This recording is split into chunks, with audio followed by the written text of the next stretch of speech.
The reason you're going to want to watch this video is because you'll learn how Shin got the power to loop, the weaknesses of his power, and how you yourself can time travel. 22日どういうことだ。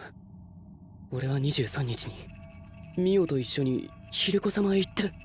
This may come as a shock to you, but Shin was given his power from the shadows. The reason why the shadows gave him the power was because they never asked to be born. They never asked to become part of this world. They wanted to go back to just living their normal lives as non-existent creatures.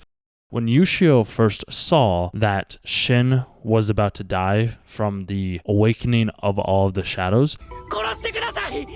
この俺を。俺は死んで何回もやり直してるんです。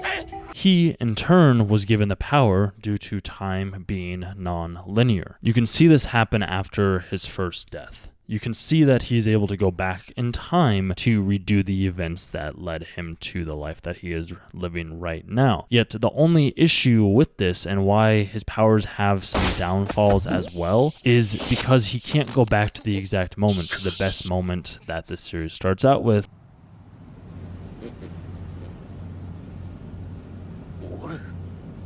This is probably the biggest downfall that you can see from his power, is he only has a limited amount of resets before he essentially falls off the quantum loop. This makes it difficult for him and the rest of his friends involved in stopping the shadows because he only has a finite of resources. It's also kind of a downfall because he himself is the only one that can go back in time other than Yushiro, which never really made sense to me. It's like, why can she also time travel back in time? And I think that's more of the effect of him being able to transfer his powers over to her, since she's somewhat connected to him and since she was essentially the one that gave him the powers to begin with in the first place.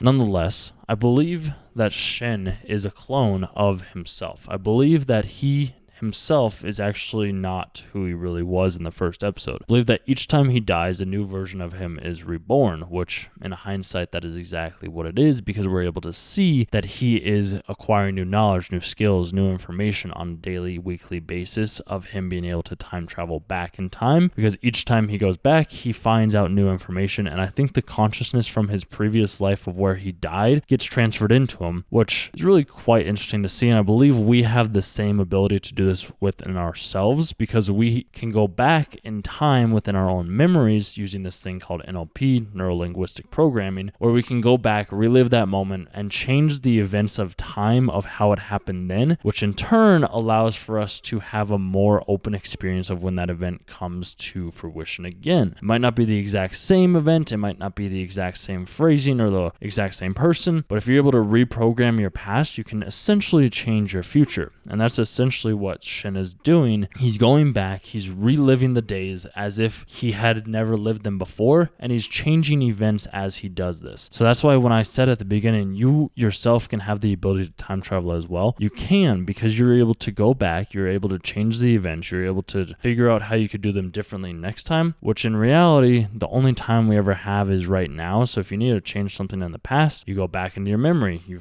readjust the memory to suit it how you want to. If you want to live in the future, you visualize, you imagine yourself in that role in that specific time, because eventually time will catch up to your imagination and it will bring you to the place to where you want to be. So all Shin really needed to do throughout the series was be able to focus on his future of defeating the shadows, having those other people help him along the way, because he notices the events that are transpiring prior to them actually coming to light, and the light could defeat the shadows because they aren't really good with fire. This brings into light of him being able to create something that was never to be created in the first place. He's stopping people. He's creating a new life for these shadows, for himself, for his team, because he was able to relive the future and the past. If he didn't have this power, then all of his friends would be dead. He'd be dead. The island would be covered in darkness, which I'm going to do another video on why I believe she wanted to have the island covered in darkness. even though I don't believe she was the one that was really controlling this. So stay tuned for that video. Press the subscribe button. At the end of the day, Shen, he has the power to change the world. He has the power to change how these events are transpiring, all thanks to his friend Yushio. If she wasn't around, if she didn't transplant the power into him, then he would just be a normal human being and he would have died along with the rest.